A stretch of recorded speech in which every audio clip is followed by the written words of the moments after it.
तो 3 देशों की यात्रा कर प्रधानमंत्री नरेंद्र मोदी आज सुबह लौट आए हैं। दिल्ली के बालाम एयरपोर्ट पहुंचने पर बीजेपी के राष्ट्रीय अध्यक्ष जेपी नड्डा समेत बीजेपी तमाम नेताओं ने कार्यकर्ताओं ने उनका भव्य स्वागत किया। और इस दौरान प्रधानमंत्री ने कहा कि मैं दुनिया के देशों में जाकर के दुनिया के महापुरुषों से मिलकर के हिंदुस्तान के सामर्थ्य की बात करता हूं। मेरे देश की महान संस्कृति का गौरवगान करते हुए मैं आंखें नीची नहीं करता हूं, आंखें मिलाकर मैं बात करता हूं, ये कहा प्रधानमंत्री नरेंद्र मोदी ने।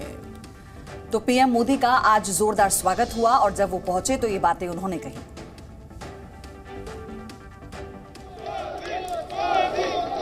आशु,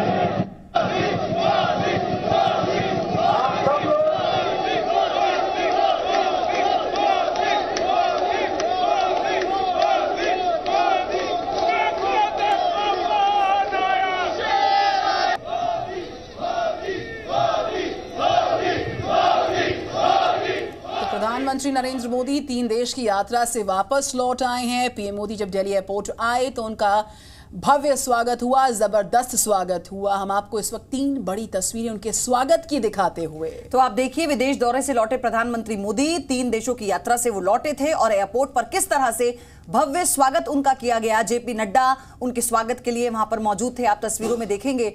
और उसी के साथ बीजेपी कार्यकर्ताओं का जोश हाय था। रात भर एयरपोर्ट पर भांगड़ा हुआ है।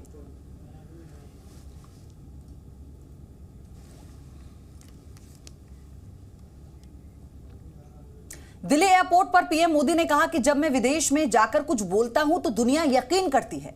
दुनिया यकीन करती है, दुनिया विश्वास करती है। इतना ही नहीं, विश्वास हिंदुस्तानियों की ताकत है, कहना पीएम मोदी का था। पीएम ने कहा कि जो ये सामर्थ्य है ये आपके पूर्ण बहुमत की सरकार के कारण ही है। पीएम मोदी ने क्या कहा, अब आपको वो सुनाते हैं। मेरे देश की महान संस्कृति का गौरवगान करते समय मैं आंखें नीचे नहीं करता हूं। ये सामर्थ्य क्यों आया है? ये सामर्थ्य इसलिए है क्योंकि हमारे देश ने पूर्ण बहुमत वाली सरकार बनाई है। आप सबने देश को पूर्ण बहुमत वाली सरकार बनाई है। और जब पूर्ण बहुमत वाली सरकार का प्रतिनिधि विश्व के सामने जब कोई बात बताता है तो दुनिया ये विश्वास करती है कि ये अकेला नहीं बोल रहा है, 140 करोड़ लोग बोल रहे हैं। हिंदुस्तान की संस्कृति, हिंदुस्तान की महान परंपराओं के संबंध में बोलते समय कभी भी गुलामी वाली दिनों की मानसिकता में डूब मत जाना दोस्तों। हिम्मत के साथ बात कीजिए दुनिया से। दुनिया सुनने के लिए आतुर है, जिज्ञासा है विश्व को।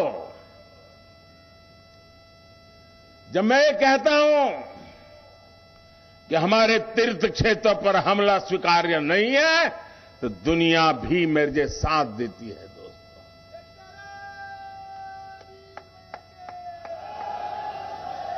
हिरोशिमा की धरती जहां पर मानव संहार का भयानक घटना घटी थी, उस हिरोशिमा की धरती पर जब पूज्य बापू की प्रतिमा लगती है, शांति का विश्व को संदेश बड़े गर्व के साथ हम पहुंचा पाते हैं। जी साथियों, ये यश मोदी का नहीं है। हम कतई ऐसी गलती मत करें। ये यश हिंदुस्तान के पुरुषार्थ का है, 140 करोड़ हिंदुस्तानियों के जज्बे का है दोस्तों। तो प्रधानमंत्री नरेंद्र मोदी ने स्वदेश लौटने पर जो कहा वो हमने आपको सुनवाया। ग्राफिक्स के माध्यम से आगे जानते हैं पीएम मोदी ने किन बड़ी बातों का जिक्र किया। तो भारत के सामर्थ्य की बात दुनिया के सामने की। प्रधानमंत्री ने कहा कि जब भी मैं विदेश जाता हूं तो यही बात करता हूं। दुनिया में देश के पराक्रम की बात प्रधानमंत्री ने की। दुनिया में देश के पराक्रम का जिक्र, महान संस्कृति का गौरव गान किया। G20 बैठकों में देश की ताकत की पहचान है। दुनिया भारत को सुनने को आतुर रहती है। और ये यश मोदी का नहीं है, हिंदुस्तान का है। ये देश 140 करोड़ हिंदुस्तानियों के जज्बे का है। गुलामी वाली मानसिकता में ना डूबे, भारत अपने दुश्मनों की भी परवाह करता है। तो देश ने पूर्ण बहुमत वाली सरकार बनाई है, भारत अपने दुश्मनों की भी परवाह करता है और जो गुलामी वाली मानसिकता है उसमें डूबने की जरूरत नहीं है। पीएम मोदी की बड़ी बातें। और रविंद्र कुमार हमारे साथ जुड़ चुके हैं। Very good morning Ravindra. जिस वैश्विक मंच पर प्रधानमंत्री नरेंद्र मोदी ने भारत की ताकतों का, भारत की उपलब्धियों का यशगान किया है, उसका जिक्र उनकी बातों में प्रतिबिंब की तरह से सुनाई पड़ा, दिखा भी। तो बहुत अहम बातों का जिक्र पीएम मोदी ने इस मौके पर भारत लौटने पर किया। अब बिल्कुल देखिए, सबसे बड़ी बात आपने दिखाया भी कि पूर्ण बहुमत की जब सरकार होती है, उसका नेता जब विदेश में जाता है तो उसको उसी तरह सम्मान दिया जाता है, और ये सम्मान उस व्यक्ति का नहीं बल्कि देश का होता है। यानी 2024 के लिए एक संदेश था कार्यकर्ताओं के लिए भी और देश के भी कि 2024 में भी पूर्ण बहुमत की ही सरकार देनी चाहिए, तभी जाकर G7 हो या फिर PNG हो या ऑस्ट्रेलिया में हो, वो देश का सम्मान होगा, उसके नेता का सम्मान होगा, न कि गठबंधन, टूटी फूटी सरकार और नेतृत्व विहीन कोई सरकार हो तो देश का सम्मान बाहर में नहीं होगा। और जाहिर सी बात, जिस तरह आपने दिखाया कि मोदी ये हिरोशिमा में मोदी हुआ, पपुआ न्यू गिनी में हुआ, सिडनी में हुआ, और ये सब हुआ इसलिए हुआ क्योंकि प्रधानमंत्री नरेंद्र मोदी लगातार कहते हैं 2014 की भारत की बात हम जब कहते हैं तो आंखों में आंख मिलाकर कहते हैं, न कि पहले कि अमेरिका के राष्ट्रपति हमारे प्रधानमंत्री के कंधे पर हाथ रखकर बात करते थे जैसे कि हमारा देश कुछ भी नहीं है उनके सामने। लेकिन अब आपने देखा कि बाइडेन खुद उनसे मिलने के आते हैं। तो कहीं ना कहीं और एक बात है कि 3 देशों की यात्रा करते हैं, 40 से ज्यादा बैठक करते हैं, और जब सुबह लौटते हैं देश को संबोधित करते हैं कार्यकर्ताओं को, और अब से थोड़ी देर बाद ही वंदे भारत को हरी झंडी देंगे और शाम को 7 बजे लखनऊ में खेलो इंडिया तो ना केवल जोश सिर्फ कार्यकर्ताओं का हाई है, प्रधानमंत्री का भी जोश आप देखिए कैसे हाई है, क्योंकि 3 देशों के दौरे पर से लौटने के बावजूद भी किसी तरह की एनर्जी में कोई कमी नहीं है। यहाँ पर आकर भी वो तमाम जो कार्यक्रम निर्धारित है उनमें वो जुट गए हैं। बहुत बहुत धन्यवाद आपका हमारे साथ जुड़ने के लिए। Zee News.